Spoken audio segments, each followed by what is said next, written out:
Mesdames et messieurs, accrochez-vous à vos sièges, car ce que vous allez entendre va vous faire bouillir de colère.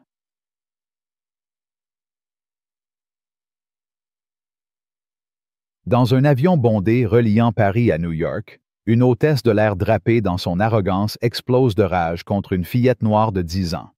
Aïssa pour une faute si insignifiante qu'elle en devient absurde.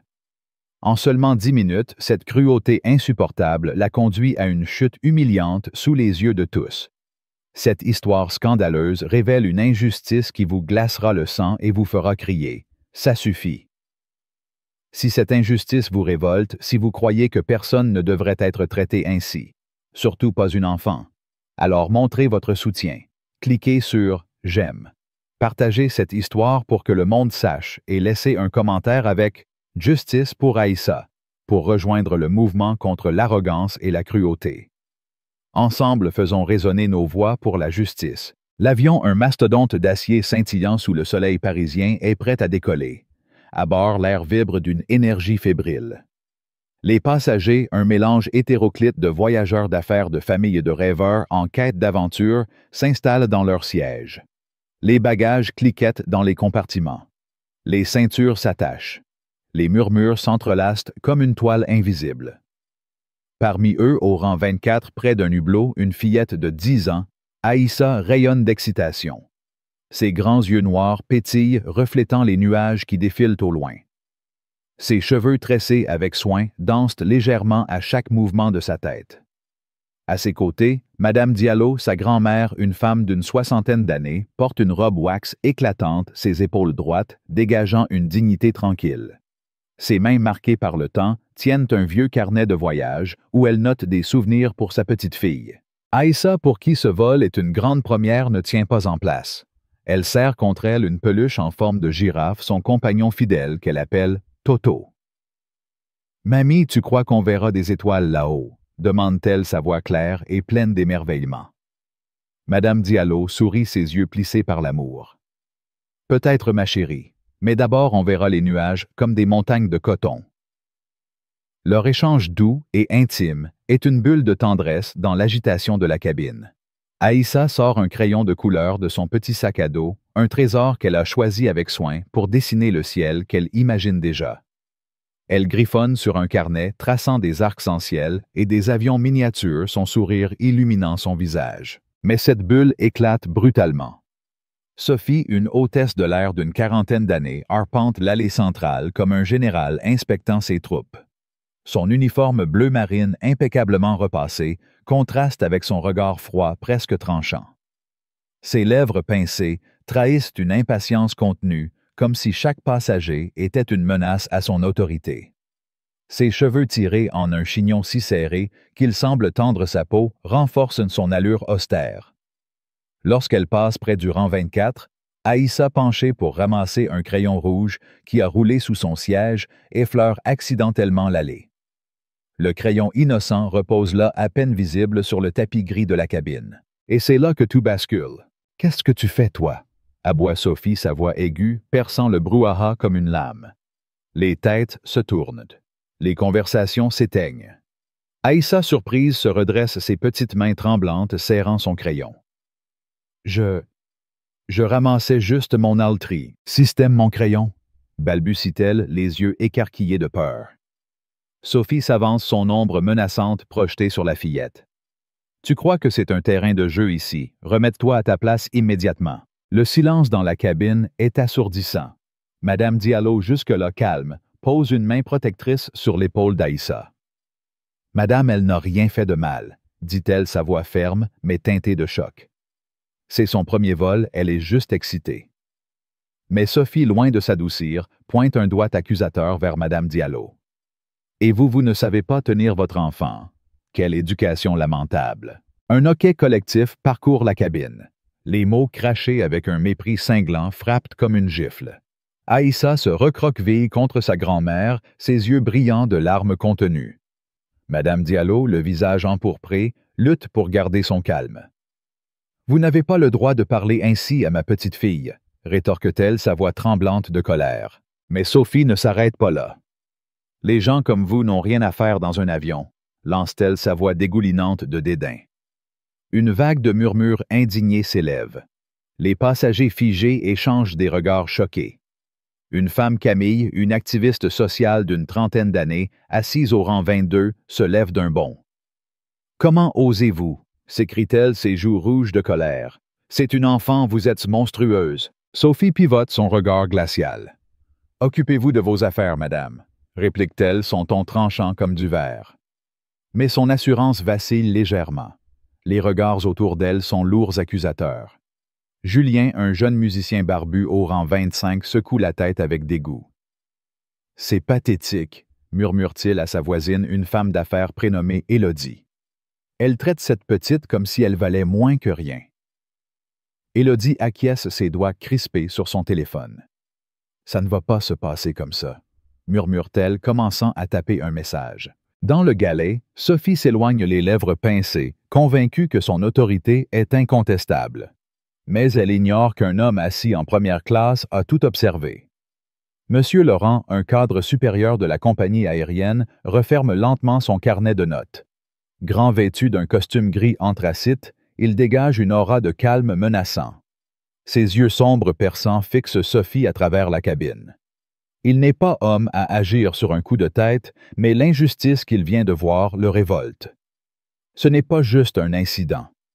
C'est une insulte à la dignité humaine. La cabine vibre d'une tension palpable.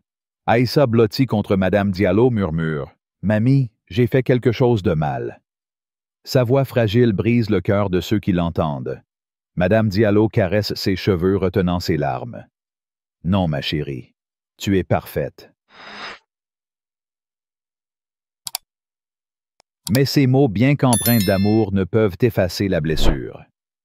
Les passagers autour d'eux commencent à murmurer leur voix, montant comme une tempête qui se prépare. Camille, toujours debout, ne lâche pas Sophie des yeux. Elle sort son téléphone, ses doigts pianotant rapidement. « Cette femme va regretter ça », murmure-t-elle à Julien qui hoche la tête. « Elle ne s'en tirera pas comme ça. » À l'arrière, Élodie envoie un message à un contact dans les médias.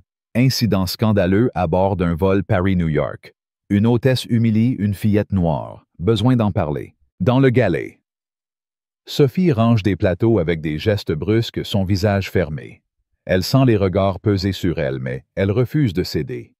« Je fais mon travail », se répète-t-elle comme un mantra. Pourtant, une petite voix en elle commence à douter. A-t-elle été trop loin? Non, impossible. Elle est dans son droit. Mais cette certitude s'effrite, rongée par la colère silencieuse des passagers. Monsieur Laurent, toujours en première classe, pose son stylo. Il ajuste sa cravate, son visage impassible, mais ses pensées en ébullition. Il a vu ce genre de comportement auparavant, une arrogance masquée sous le voile du professionnalisme teinté de préjugés. Il sort son téléphone et envoie un message à son équipe au sol. Vérifiez les antécédents de l'hôtesse Sophie Garnier. Comportement inacceptable signalé. Préparez une intervention à l'arrivée. La cabine est un volcan prêt à exploser. Les murmures des passagers deviennent des grondements. Camille filme discrètement Sophie, qui s'affaire dans le galet, ses gestes nerveux trahissant son malaise. Julien, les poings serrés, murmure. Elle pense qu'elle peut s'en sortir après avoir humilié une enfant. Élodie, à ses côtés, hoche la tête. Les réseaux sociaux vont s'enflammer. Aïssa, toujours serrée contre sa grand-mère, dessine à nouveau, mais son crayon tremble. Madame Diallo, les lèvres pincées, lutte pour contenir sa rage. Elle veut crier défendre sa petite-fille, mais elle sait qu'un éclat pourrait aggraver les choses. Elle caresse le dos d'Aïssa, son regard brûlant de détermination. « On ne te fera plus de mal, ma chérie », murmure-t-elle. Les passagers, eux, ne restent pas silencieux. Une femme âgée, Madame Claire, assise à quelques rangées, se penche vers son voisin. C'est une honte parler ainsi à une fillette. Son voisin, un homme d'affaires nommé Mark, acquiesce. Cette hôtesse est une tyranne. Elle doit payer pour ça. Sophie, dans le galet, sent la pression monter. Les regards des passagers, comme des flèches, la transpercent. Elle tente de se concentrer, mais ses mains tremblent. Elle croise le regard de sa collègue Élise, une jeune hôtesse au sourire doux. Élise, gênée, détourne les yeux. Même ses collègues commencent à s'éloigner. Sophie serre les dents, son cœur battant à tout rompre. Elle se répète qu'elle n'a rien fait de mal, mais le doute s'insinue comme un poison. Monsieur Laurent, toujours assis, observe la scène avec une intensité froide. Il sait que cet incident ne se terminera pas ici. Sophie n'est pas qu'une employée en faute. Elle incarne un problème plus profond, une culture d'arrogance qu'il refuse de tolérer. Il tape un autre message. Préparer les ressources humaines. Réunion d'urgence à l'atterrissage. L'avion file dans le ciel, mais dans la cabine, une tempête se prépare. Les passagers unis dans leur indignation murmurent, filment, écrivent. Camille envoie sa vidéo à un groupe de militants avec un message. Regardez ça. Cette hôtesse doit être arrêtée. Julien, à ses côtés, serre les mâchoires. Elle a choisi la mauvaise cible. Aïssa, le regard baissé, trace un nuage sur son carnet. Une larme coule sur sa joue qu'elle essuie vite. Madame Diallo, le cœur brisé, la serre contre elle. Tu es forte, Aïssa, plus forte qu'elle. Mais la douleur est là palpable comme une plaie ouverte. Sophie dans le galet sent le poids des regards. Elle tente de se redresser, de reprendre son masque d'autorité, mais il se fissure. Les murmures des passagers, comme un grondement lointain, s'amplifient. Elle croise le regard de Monsieur Laurent, qui la fixe impassible.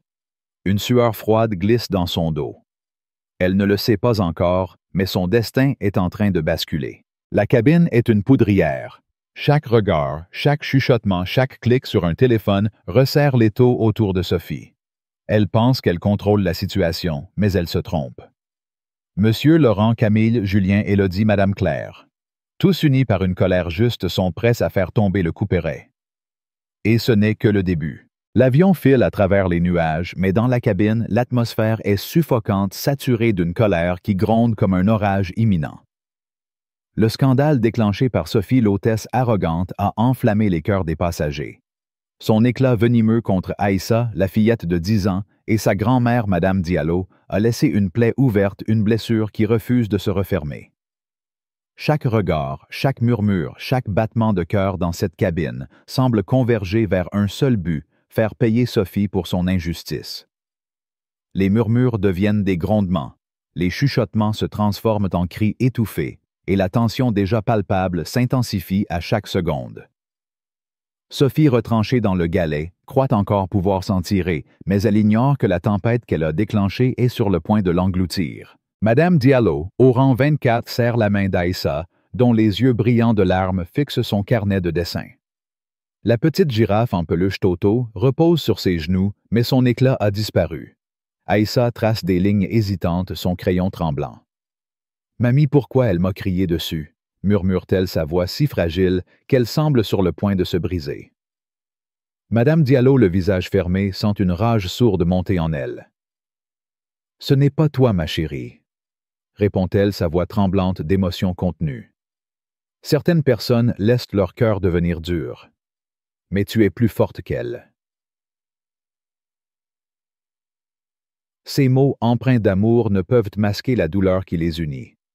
Elle veut hurler, confronter Sophie, exiger des excuses, mais elle se retient pour Aïssa. Dans la cabine, l'indignation gagne du terrain. Camille, l'activiste sociale, est penchée sur son téléphone, ses doigts volant sur l'écran. La vidéo qu'elle a filmée, Sophie aboyant sur Aïssa, son regard méprisant, ses mots cinglants, est déjà en ligne. Le hashtag #Justice pour Aïssa s'enflamme sur les réseaux sociaux partagés par des milliers d'internautes outrés.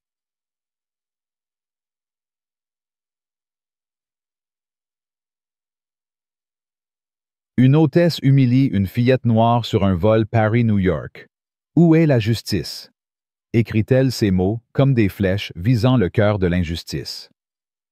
En quelques minutes, la publication explose 50 000 vues, des commentaires furieux, des appels au boycott de la compagnie. « Honte à elle », écrit un internaute. « Cette femme doit être virée », ajoute un autre. Camille, un sourire déterminé aux lèvres, murmure à Julien, le musicien à ses côtés. « Ça y est, le monde entier voit sa vraie nature. » Julien hoche la tête, ses poings serrés. Elle ne s'en sortira pas comme ça. Mais Sophie, inconsciente de la tempête numérique qui se déchaîne, aggrave son cas.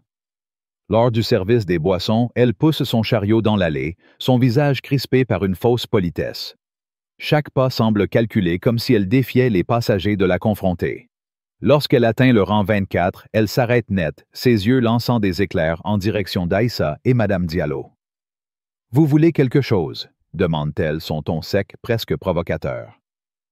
Madame Diallo, contenant sa colère, répond calmement. « De l'eau pour ma petite fille, s'il vous plaît. » Sophie ricane un son aigu et méprisant.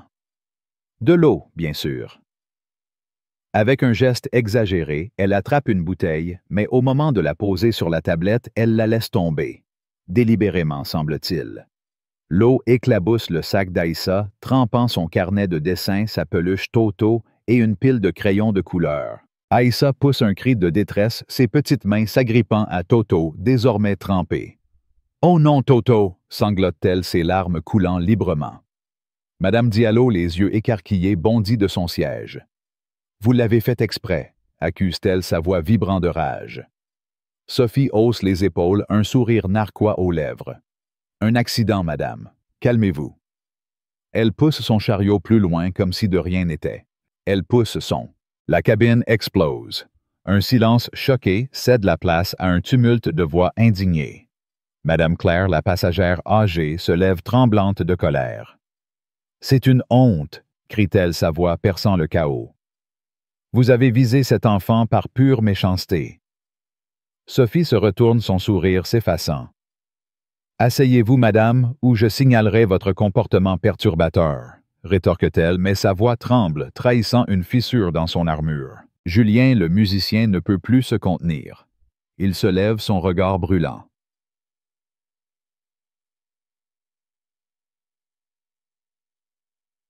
Perturbateur. Vous venez de ruiner les affaires d'une fillette par mépris. Vous êtes une honte pour cette compagnie. Sa voix forte et claire rallie les autres. Élodie, la femme d'affaires, filme la scène, ses mains tremblantes d'indignation. « Ça va faire le tour du monde », murmure-t-elle à Camille, qui acquiesce déjà en train d'envoyer la nouvelle vidéo à ses contacts. Cette femme va regretter chaque mot qu'elle a prononcé. Les passagers galvanisés laissent éclater leur colère. « Honte à vous !» lance un homme à l'arrière. « Vous n'avez pas votre place ici », ajoute une jeune femme, Sophie, une étudiante en or. Les murmures deviennent des cris, les regards des lances. Sophie, acculée, tente de maintenir son autorité, mais ses joues s'empourprent, ses mains tremblent. Elle retourne précipitamment dans le galet, cherchant refuge, mais même là, elle n'échappe pas aux regards accusateurs. Dans le galet, Élise, la jeune hôtesse, au sourire doux, s'approche timidement. « Sophie, tu devrais peut-être t'excuser », murmure-t-elle, sa voix teintée d'inquiétude. Sophie la fusille du regard. « M'excuser? Pourquoi cette gamine et sa grand-mère n'ont aucun respect? » Élise recule choquée par la virulence de la réponse. Elle échange un regard avec un autre membre d'équipage, Paul, un steward expérimenté. « Elle s'enfonce toute seule », murmure Paul, secouant la tête. Élise hoche la tête troublée. Elle a toujours trouvé Sophie autoritaire, mais cette fois, son comportement dépasse toutes les limites. Pendant ce temps, M. Laurent, en première classe, observe la scène à travers les rideaux entr'ouverts. Son téléphone vibre sans cesse avec des messages de son équipe au sol. Le dernier est accablant. Sophie Garnier, 2 plaintes antérieures pour comportement inapproprié, dont une pour remarque discriminatoire. Aucune sanction sérieuse prise. Laurent serre les mâchoires. Ce n'est pas un incident isolé. C'est un schéma. Il tape une réponse rapide. Préparer une réunion d'urgence à l'arrivée. Suspension immédiate en attente d'enquête. Il lève les yeux juste à temps pour voir Sophie passer dans l'allée, évitant soigneusement le regard d'Aïssa et Madame Diallo. Cette esquive, cette lâcheté, ne fait qu'attiser sa détermination. Sophie ne se contente pas d'être arrogante. Elle semble prendre plaisir à humilier ceux qu'elle juge inférieurs. Laurent griffonne une note dans son carnet. Comportement discriminatoire confirmé. Témoins multiples. Action immédiate requise. Dans la cabine, l'atmosphère devient irrespirable. Les passagers, unis par une colère collective, échangent des commentaires à voix haute. « Elle l'a fait exprès, c'est évident », lance Madame Claire, ses mains tremblantes de rage. « Cette compagnie devrait avoir honte de l'employer. ajoute Mark, l'homme d'affaires. Camille, toujours en mode activiste, interviewe discrètement les passagers, recueillant leurs témoignages. J'ai vu l'eau tomber. Ce n'était pas un accident, confie Sophie, l'étudiante en or. Elle a souri en le faisant. C'était cruel. Julien ajoute. Cette femme a un problème avec l'autorité. Elle pense qu'elle peut marcher sur tout le monde. Chaque mot alimente le dossier que Camille prépare.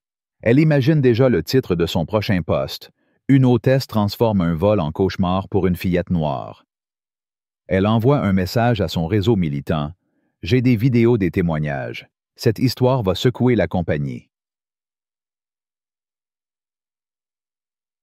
Élodie à ses côtés murmure. Elle n'a aucune idée de ce qui l'attend. À l'arrière, un autre passager. Antoine, un avocat spécialisé dans les droits humains, s'approche de Madame Diallo. « Madame, ce que cette hôtesse a fait est inacceptable, » dit-il à voix basse. « Si vous souhaitez porter plainte, je peux vous aider. Vous avez des droits. » Madame Diallo, encore sous le choc, hoche la tête. « Merci, je vais y réfléchir. » Antoine lui tend une carte de visite. « Prenez votre temps, mais sachez que vous n'êtes pas seul. Nous sommes tous avec vous. » Madame Diallo, émue par cette solidarité, serre la carte dans sa main. Elle regarde Aïssa, qui essuie les pages trempées de son carnet, essayant de sauver ses dessins. Une larme coule sur la joue de la fillette, et Madame Diallo sent son cœur se briser. « On va arranger ça, ma chérie, » murmure-t-elle, mais sa voix tremble. Elle veut croire en la justice, mais la douleur est encore trop vive. Dans le galet, Sophie s'efforce de reprendre ses esprits. Ses mains tremblent alors qu'elle range des gobelets, ses pensées embrouillées.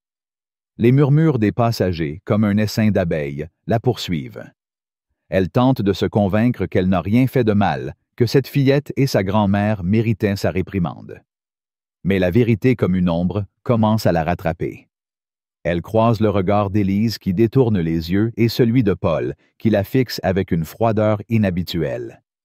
Même ses collègues, ceux avec qui elle a partagé des vols pendant des années, semblent se détourner. Sophie sent une boule se former dans sa gorge. Elle retourne dans l'allée déterminée à reprendre le contrôle.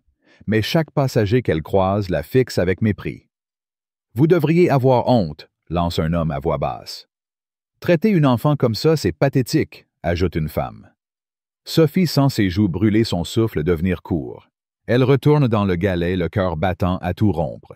« Ils exagèrent tous », murmure-t-elle, mais sa voix manque de conviction. Camille, toujours à l'affût, filme chaque mouvement de Sophie. Elle envoie la nouvelle vidéo à ses contacts avec un message « Deuxième incident ». Elle a renversé de l'eau exprès sur les affaires de la fillette. Cette femme est un danger public. La vidéo montrant le sourire narquois de Sophie devient virale en quelques minutes. Les commentaires s'enflamment, c'est scandaleux. Où est la direction de cette compagnie? Justice pour Aïssa. Julien, les poings serrés, murmure à Élodie. Elle pense qu'elle peut continuer comme si de rien n'était. Élodie hoche la tête. Elle ne réalise pas que le monde entier la regarde. À l'arrière, Madame Claire griffonne une plainte sur une serviette en papier déterminée à la remettre à l'équipage. « Cette femme doit être renvoyée », dit-elle à Mark qui acquiesce. « J'ai voyagé dans le monde entier, mais je n'ai jamais vu une telle cruauté. » Dans le galet, Sophie s'appuie contre le comptoir, ses jambes flageolantes. Elle tente de se ressaisir, de se raccrocher à son mantra « Je fais mon travail ». Mais les mots sonnent creux. Les visages d'Aïssa, de Madame Diallo, les regards accusateurs des passagers. Tout se mélange dans son esprit, formant un cauchemar dont elle ne peut s'éveiller. Élise s'approche à nouveau plus insistante. « Sophie, arrête, tu rends les choses pires. » Sophie explose. « Je ne rends rien pire. C'est eux qui me provoquent. » Élise recule choquée. Paul, qui a entendu, murmure. « Elle est finie. » Elle ne le voit même pas. Monsieur Laurent, en première classe, consulte son téléphone. Un nouveau message de son équipe. Vidéo virale confirmée. 100 000 vues en 15 minutes. Médias new-yorkais alertés. HR et sécurité prêts à l'arrivée. Il range son téléphone, son visage impassible, mais son esprit en ébullition. Ce n'est plus une simple affaire disciplinaire, c'est une crise publique. Il se tourne légèrement observant Sophie à travers l'ouverture du rideau. Elle parle à voix basse avec Paul, ses gestes nerveux trahissant son désarroi. Laurent sait qu'elle ne peut plus échapper aux conséquences, mais il veut s'assurer que celles-ci soient justes et retentissantes. La cabine est un champ de bataille. Les passagers, désormais ouvertement hostiles, ne cachent plus leur colère. Elle doit s'excuser maintenant, lance Sophie l'étudiante en or. Cette compagnie va entendre parler de nous, ajoute un autre passager. Camille, toujours en train de filmer, murmure à Julien, « Ça va être un scandale national. » Julien acquiesce, un sourire sombre aux lèvres. Elle l'a cherché. Aïssa Blotty contre Madame Diallo tente de sécher son carnet avec un mouchoir. « Mes dessins sont abîmés, » murmure-t-elle, sa voix brisée. Madame Diallo, les larmes aux yeux, caresse ses cheveux. « On en fera d'autres, ma chérie, des encore plus beaux. » Mais la douleur dans les yeux d'Aïssa est insupportable. Madame Diallo sent une rage brûlante monter en elle, une rage contre Sophie, contre l'injustice, contre un monde qui permet à une enfant d'être traitée ainsi. À cet instant, l'interphone retentit. La voix du commandant grave et posée emplit la cabine. « Mesdames et messieurs, ici votre commandant. Nous avons été informés d'un incident à bord. Sachez que nous prenons cette affaire très au sérieux. Des mesures seront prises à l'arrivée. Merci de votre patience. » Le message fait l'effet d'un coup de tonnerre. Les passagers échangent des regards, certains hochant la tête avec satisfaction, d'autres murmurant avec excitation. Camille, un sourire triomphant, tweet immédiatement. La compagnie réagit, justice pour Aïssa en route. Madame Diallo sent un frisson la parcourir. Quelqu'un écoute. Quelqu'un agit. Mais Sophie, dans le galet, sent son monde s'effondrer. L'annonce du commandant est une condamnation implicite, un signe que son comportement est sous surveillance. Elle s'appuie contre le comptoir, son cœur battant à tout rompre. Elle tente de se convaincre que tout ceci n'est qu'un malentendu, mais la peur comme une vague la submerge. Elle croise le regard de Paul qui la fixe avec une froideur glaciale. « Fais attention, Sophie, » dit-il, sa voix basse mais lourde de menace. La cabine vibre d'une énergie électrique. Les passagers, unis par leur indignation, sont prêts à voir la justice triompher. Camille continue de filmer. Julien murmure des mots d'encouragement à Madame Diallo-Élodie, envoie des messages à ses contacts dans les médias. Aïssa, toujours serrée contre sa grand-mère, dessine un nuage trempé, mais son crayon tremble moins. Madame Diallo, les yeux brillants de détermination, murmure. « On va s'en sortir, ma chérie. Ils ne gagneront pas. » Sophie, seule dans le galet, sent le sol se dérober sous ses pieds. Les murmures des passagers, les regards accusateurs, l'annonce du commandant. Tout converge vers elle comme une tempête implacable. Elle tente de se redresser, de reprendre son masque d'autorité, mais il est trop tard. Le monde qu'elle connaissait s'effrite, et elle est la seule à blâmer. L'avion amorce sa descente vers New York, mais dans la cabine, la tension est à son paroxysme comme une corde prête à se rompre. Les moteurs grondent, mais leur bruit est noyé par le tumulte des murmures indignés, des regards accusateurs et des cœurs battant à l'unisson. L'éclat scandaleux de Sophie, l'hôtesse arrogante contre Aïssa, la fillette de 10 ans, et sa grand-mère, Madame Diallo, a transformé ce vol en un champ de bataille morale. Chaque passager, chaque souffle, chaque vibration dans cette cabine semble converger vers un seul point, le moment où Sophie paiera pour son injustice. La vidéo virale de Camille, les cris d'indignation, l'annonce solennelle du commandant. Tout annonce une tempête imminente. Sophie, retranchée dans le galet, sent son assurance s'effondrer, mais son orgueil l'empêche encore d'admettre sa faute. Pendant ce temps, M. Laurent, le cadre supérieur, orchestre en silence une justice implacable, prêt à frapper avec une précision chirurgicale. La cabine retient son souffle, attendant l'inévitable. Madame Diallo, au rang 24, ajuste le pull d'Aïssa, dont les yeux sont encore humides de larmes. La petite girafe en peluche Toto, toujours trempée, repose sur ses genoux, un symbole de l'innocence bafouée. Aïssa, le regard baissé, tente de sécher son carnet de dessins, mais les couleurs arc-en-ciel se sont brouillées comme si la cruauté de Sophie avait taché ses rêves. Mamie, est-ce que tout le monde est méchant comme elle? Murmure-t-elle, sa voix tremblante, brisant le cœur de sa grand-mère. Madame Diallo, les lèvres pincées, lutte contre une rage qui menace d'exploser. Non, ma chérie, répond-elle, caressant les tresses d'Aïssa. Il y a des gens bons et ils sont plus nombreux. Tu verras. Mais ces mots, bien qu'empreints d'espoir, sont lourds de douleur. Elle veut protéger Aïssa, lui promettre un monde juste, mais l'humiliation publique qu'elles ont subie brûle encore comme une plaie ouverte. Les passagers galvanisés par l'incident de l'eau ne se taisent plus. Camille, l'activiste, continue de tweeter des mises à jour chaque post attirant des milliers de réactions. Sa dernière vidéo, Sophie renversant l'eau sur le sac d'Aïssa avec un sourire narquois, a dépassé les 200 000 vues. Les hashtags #Justice pour Aïssa et #Scandale aérien dominent les réseaux sociaux et les médias new-yorkais sont déjà en alerte à l'aéroport. Cette histoire va faire tomber des têtes, murmure-t-elle à Julien le musicien qui hoche la tête les poings serrés. Elle ne peut pas s'en sortir après ça. À l'arrière, Madame Claire, la passagère âgée, griffonne une lettre de plainte, ses mains tremblantes de colère. Cette femme est une honte pour l'humanité, lance-t-elle à Mark, l'homme d'affaires qui acquiesce. J'ai vu des injustices, mais ça, c'est un nouveau sommet de cruauté. Sophie dans le galet sent le sol se dérober sous ses pieds. L'annonce du commandant résonne encore dans son esprit, chaque mot comme un coup de marteau. Elle tente de se concentrer sur la préparation des plateaux repas, mais ses gestes sont désordonnés, ses pensées embrouillées. Les regards des passagers, comme des flèches, la transpercent. Elle croise le regard d'Élise, la jeune hôtesse, qui détourne les yeux mal à l'aise. Paul, le steward, la fixe avec une froideur glaciale. « Sophie, tu devrais te calmer », dit-il, sa voix basse mais lourde de reproches. Sophie explose. « Me calmer, ils me provoquent tous, je fais mon travail. » Mais sa voix tremble, trahissant sa peur croissante. Paul hausse les épaules.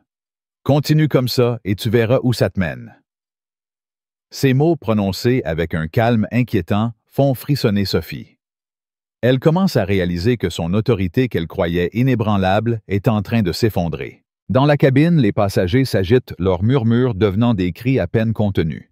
« Elle doit être virée », lance Sophie l'étudiante en or, ses yeux brillants de colère. « Cette compagnie devrait avoir honte de l'employé », ajoute un autre passager, un homme d'une quarantaine d'années nommé Pierre. Camille, toujours en mode journaliste, enregistre les réactions son article prenant forme dans son esprit. Elle imagine le titre. Une hôtesse transforme un vol en cauchemar, l'histoire d'une fillette humiliée. Elle envoie un message à son rédacteur en chef. J'ai des vidéos, des témoignages, tout ce qu'il faut pour faire exploser cette affaire. On publie dès l'atterrissage. Julien, à ses côtés, murmure. Elle va regretter d'avoir croisé notre chemin. À cet instant, Antoine, l'avocat spécialisé dans les droits humains, s'approche à nouveau de Madame Diallo. « Madame, je tiens à vous offrir mon aide », dit-il, sa voix empreinte de sincérité. « Ce que cette hôtesse a fait est non seulement cruel, mais illégal. Vous avez des options. » Madame Diallo, émue par cette solidarité, serre sa carte de visite. « Merci, monsieur. Je veux juste que ma petite fille soit en paix. » Antoine hoche la tête. « Je comprends. Mais sachez que nous sommes nombreux à vos côtés.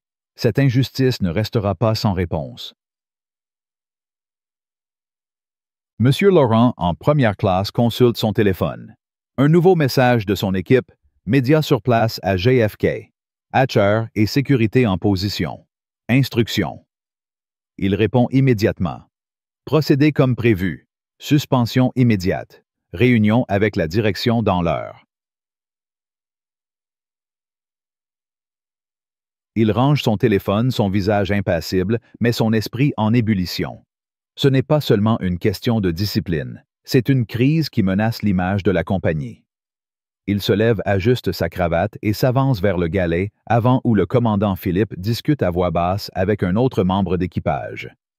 Laurent frappe légèrement à la porte. « Philippe, il est temps », dit-il, sa voix ferme. Philippe, un homme d'une cinquantaine d'années, au regard sérieux, hoche la tête. « Tu es sûr de vouloir faire ça en public, ça va être explosif. » Laurent le fixe, ses yeux brûlants de détermination. « C'est exactement ce qu'il faut. Les passagers méritent de voir que nous agissons. Et Sophie doit comprendre la gravité de ses actes. L'avion touche le sol à JFK dans un atterrissage d'une douceur trompeuse, contrastant avec la tempête qui bouillonne dans la cabine. Les passagers prêts à descendre s'attardent leur regard fixé sur le galet où Sophie se tient figée. Elle tente de maintenir une façade de calme, mais ses mains tremblent, ses joues sont rouges. Elle sait que quelque chose se prépare, mais elle refuse encore d'admettre sa faute. « Je faisais mon travail », se répète-t-elle, mais les mots sonnent creux comme un écho dans une pièce vide. Alors que les portes s'ouvrent, l'air frais du jet bridge envahit la cabine, mais il ne peut apaiser la tension incandescente. Madame Diallo aide Aïssa à rassembler ses affaires, son cœur lourd. Les dessins trempés totaux mouillés, chaque détail est un rappel de l'humiliation. Aïssa, les yeux baissés, murmure « Mamie, on va voir les oiseaux à Central Park, hein? » Madame Diallo sourit, ravalant ses larmes. « Oui, ma chérie, on fera tout ce que tu veux. » Mais sa voix tremble, et elle sait que ce voyage censé être une joie porte désormais les cicatrices d'une injustice. Les passagers commencent à descendre, mais beaucoup s'attardent près du jet bridge, leurs murmures s'amplifiant. Camille filme toujours son téléphone capturant chaque instant. Julien à ses côtés murmure « Ça va arriver, je le sens ». Élodie, qui a partagé la vidéo avec ses contacts, reçoit une réponse. Les chaînes d'infos sont là. Ça va être énorme. Madame Claire, sa lettre de plainte à la main, lance à Marc. J'espère qu'il la traîne dehors devant tout le monde. Marc acquiesce, son visage grave. Elle ne mérite pas moins. Soudain, la porte du jet bridge s'ouvre plus largement et un homme en costume sombre, accompagné de 2 agents de sécurité, entre dans l'avion. L'homme, un représentant des ressources humaines nommé Monsieur Dubois, s'avance avec une autorité froide. « Mademoiselle Sophie Garnier », dit-il, sa voix résonnant dans la cabine désormais presque vide. Sophie, toujours dans le galet, sent son cœur s'arrêter. Elle se redresse, tentant de reprendre contenance. « Oui », répond-elle, sa voix tremblante. Dubois la fixe impassible. Suite à de multiples plaintes concernant votre comportement envers une passagère et son enfant, nous devons vous escorter pour une discussion immédiate. Un silence lourd s'abat. Sophie pâlit, ses jambes flageolantes. Des plaintes. Mais je faisais mon travail, balbutie-t-elle, sa voix montant dans les aigus. Dubois lève une main. Les témoignages de plusieurs passagers, y compris celui d'un cadre supérieur de la compagnie, confirment que votre conduite était inappropriée, discriminatoire et cruelle. Les passagers massés près du jet bridge explosent. « Justice !» crie Madame Claire, ses poings serrés. « Honte à vous !» lance Pierre, sa voix tremblante de colère. Camille filme la scène murmurant à Julien.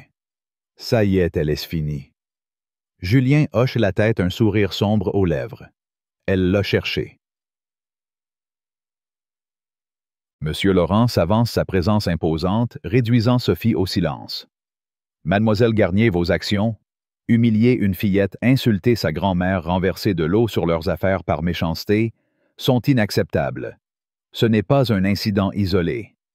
Nous avons des rapports de plainte antérieurs pour des comportements similaires. Vous avez abusé de votre pouvoir, et cela s'arrête ici. Sa voix calme mais tranchante résonne comme un verdict. Sophie ouvre la bouche pour protester, mais Dubois intervient, son ton sans appel. À compter de ce moment, vous êtes suspendu de vos fonctions en attendant une enquête complète. Veuillez nous suivre. Sophie, acculée, sent ses jambes céder.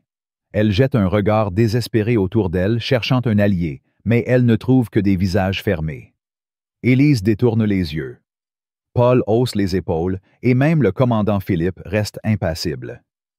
Les passagers, désormais audibles depuis le terminal, scandent « Justice pour Aïssa ». Madame Claire, les larmes aux yeux, crie « Pensez à cette petite la prochaine fois que vous ouvrez la bouche ». Sophie, encadrée par les agents de sécurité, fait un pas hésitant vers la sortie. Alors qu'elle passe devant les passagers, Pierre s'avance, sa voix vibrante de colère. Vous avez traité cette famille comme si elle ne valait rien.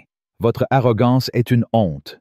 Ces mots prononcés avec une force morale dévastatrice font vaciller Sophie. Elle baisse la tête incapable de répondre et continue à marcher chaque pas alourdi par le poids de sa disgrâce. Les passagers dans le terminal continuent de crier « Justice pour Aïssa ». Camille, toujours en train de filmer, murmure « Elle n'oubliera jamais cette leçon ». Alors que Sophie disparaît dans le jet bridge, un silence lourd s'abat sur la cabine. Monsieur Laurent se tourne vers Élise et Paul. « Merci d'avoir gardé votre professionnalisme », dit-il simplement avant de quitter l'avion.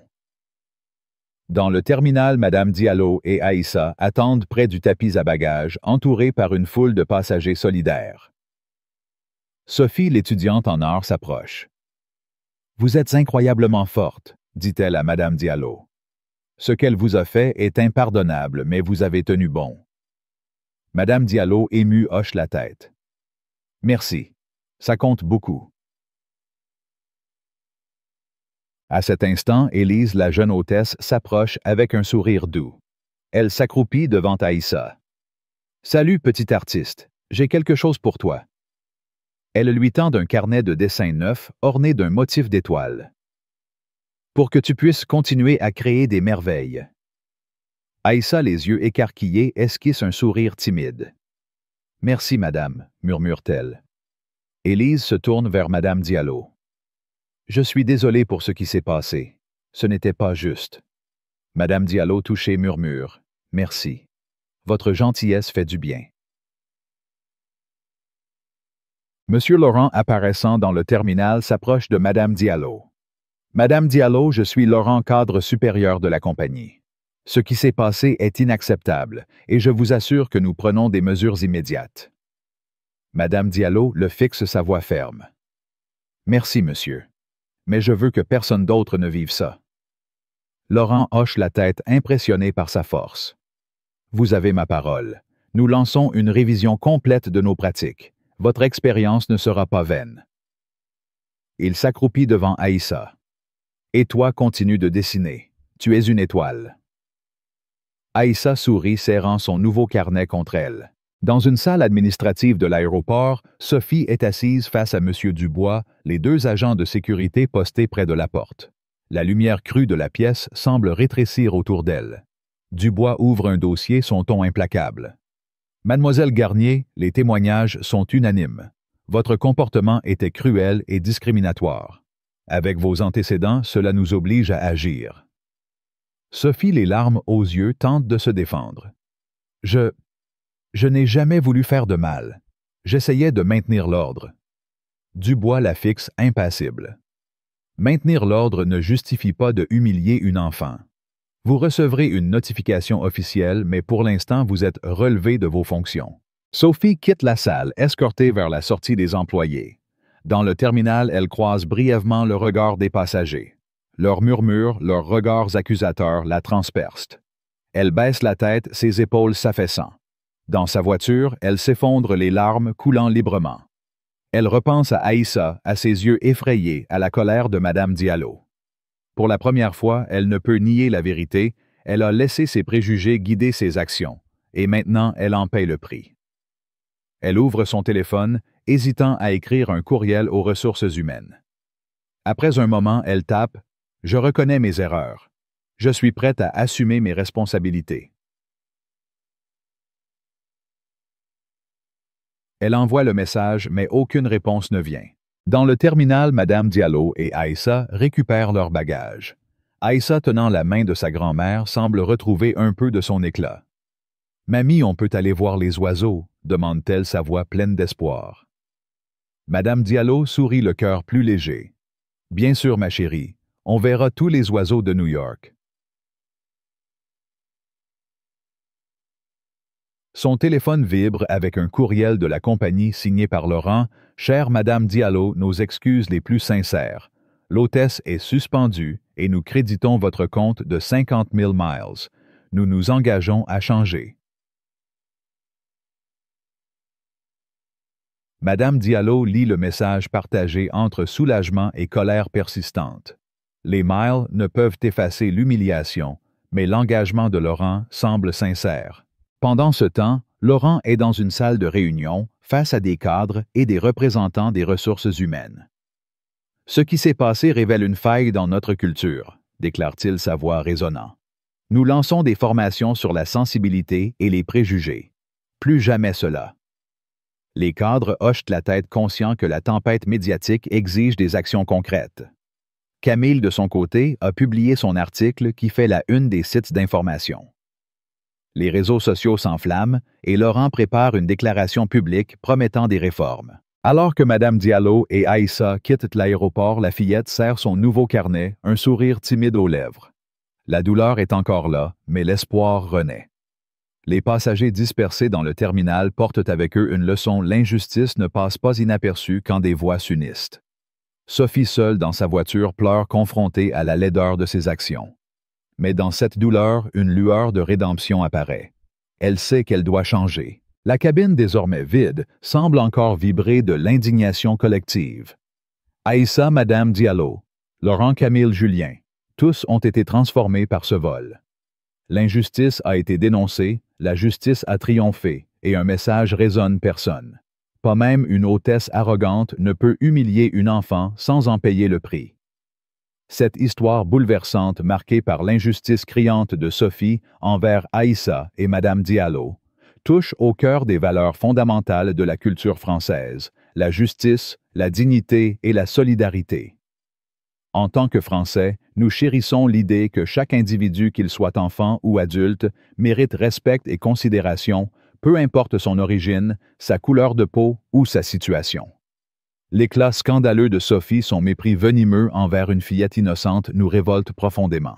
Cette scène où une enfant de 10 ans, pleine d'émerveillement pour son premier vol, est humiliée devant une cabine entière, est une blessure infligée non seulement à Aïssa, mais à notre sens collectif de l'humanité. Ce n'est pas seulement une histoire d'arrogance individuelle. C'est un miroir tendu vers nous tous, nous interrogeant sur la manière dont nous traitons autrui dans nos propres vies. Ce qui m'a le plus marqué dans cette histoire, c'est la douleur silencieuse d'Aïssa. Ses yeux pétillants, autrefois remplis de rêves d'arcs-en-ciel et de nuages, se voilent de larmes face à la cruauté d'une adulte, censée incarner l'autorité et la bienveillance. En France, où l'enfance est sacralisée comme un temps de pureté et de découverte, voir une fillette blessée ainsi est insupportable. Mais c'est aussi la résilience de Mme Diallo qui m'a ému. Malgré l'humiliation, elle reste une figure de dignité, protégeant sa petite-fille avec un amour inébranlable. Sa retenue face à l'injustice, son choix de privilégier le bien-être d'Aïssa plutôt que de céder à la colère, est une leçon d'élégance morale. Elle incarne cette force tranquille si prisée dans notre culture, qui refuse de s'abaisser au niveau de ceux qui blessent. L'indignation collective des passagers de Camille à Julien, en passant par Madame Claire et Antoine, reflète un autre pilier de notre identité française, la solidarité face à l'injustice. En France, nous avons une longue tradition de nous lever contre l'oppression, que ce soit dans les rues ou comme ici dans une cabine d'avion. Ces passagers ne se contentent pas de regarder. Ils agissent, filment, crient, écrivent unis par un refus commun de l'arrogance et du mépris. Cette union, ce sursaut d'humanité me rappelle que même dans les moments les plus sombres, la communauté peut devenir une force de changement. La vidéo virale de Camille, les cris de « Justice pour Aïssa » montrent le pouvoir des réseaux sociaux, un outil moderne qui amplifie nos voix comme les pamphlets d'antan dans les cafés parisiens. Mais ce qui m'a frappé aussi, c'est la chute de Sophie. Son arrogance drapée dans l'uniforme de l'autorité s'effondre sous le poids de sa propre cruauté. Elle incarne une vérité universelle: le pouvoir même minime peut corrompre lorsqu'il est exercé sans humanité. Sa suspension publique sous les yeux des passagers est une catharsis, une justice poétique qui résonne avec notre amour français pour les dénouements dramatiques où le méchant paye pour ses actes. Pourtant, l'ébauche de remords de Sophie, son courriel tardif aux ressources humaines, suggère une lueur d'espoir. En France, nous croyons en la rédemption, en la capacité de changer, mais seulement si l'on affronte ses erreurs avec courage.